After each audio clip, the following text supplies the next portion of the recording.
भगवान बुद्ध आत्मज्ञान की खोज में तपस्या कर रहे थे। उनके मन में विभिन्न प्रकार के प्रश्न उमड़ रहे थे। उन्हें प्रश्नों का उत्तर चाहिए था, लेकिन अनेक प्रयासों के बाद भी उन्हें सफलता नहीं मिली। वे आत्मज्ञान की प्राप्ति के लिए कठोर तपस्या करने लगे। अनेक कष्ट सहन किए, कई स्थानों की यात्राएं की, परंतु जो समाधान उन्हें चाहिए था वह उन्हें मिला नहीं।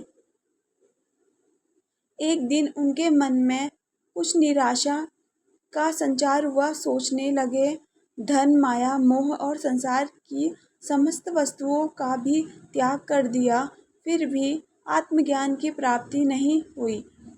क्या मैं कभी आत्मज्ञान प्राप्त कर सकता हूँ? मुझे आगे क्या करना चाहिए?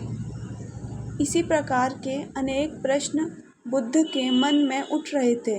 तपस्या में सफलता की कोई किरण दिखाई नहीं दे रही थी और इधर बुद्ध ने प्रयासों में कोई कमी नहीं छोड़ी थी। वे उदास मन से इन्हीं प्रश्नों पर मंथन कर रहे थे। इसी दौरान उन्हें प्यास लगी। वे अपने आसन से उठे और जल पीने के लिए सरोवर के पास गए। वहां उन्होंने एक अद्भुत दृश्य देखा। एक गिलहरी मुंह में कोई फल लिए सरोवर के पास आई। फल उससे छूटकर सरोवर में गिर गया। गिलहरी ने देखा, फल पानी की गहराई में जा रहा है।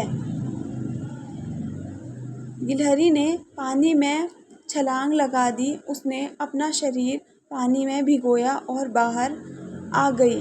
बाहर आकर उसने अपने शरीर पर लगा पानी झाड़ दिया और पुनः सरोवर में कूद गई।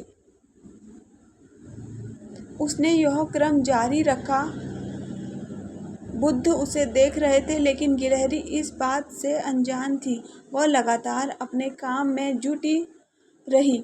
बुद्ध सोचने लगे, ये कैसी गिलहरी है? सरोवर का जल यह कभी नहीं सूखा सकेगी, लेकिन इसने हिम्मत नहीं हारी। यह पूरी शक्ति लगाकर सरोवर को खाली करने में जुटी है। अचानक बुद्ध के मन में एक विचार का उदय हुआ। यह तो गिलहरी है, फिर भी अपने लक्ष्य को प्राप्त करने में जुटी है। मैं तो मनुष्य हूँ। आत्मज्ञान प्राप्त नहीं हुआ तो मन में निराश के भाव आने लगे। मैं पुनः तपस्या में जुट जाऊंगा। इस प्रकार महात्मा बुद्ध ने गिलहरी से भी शिक्षा प्राप्त की और तपस्या में जुट गए।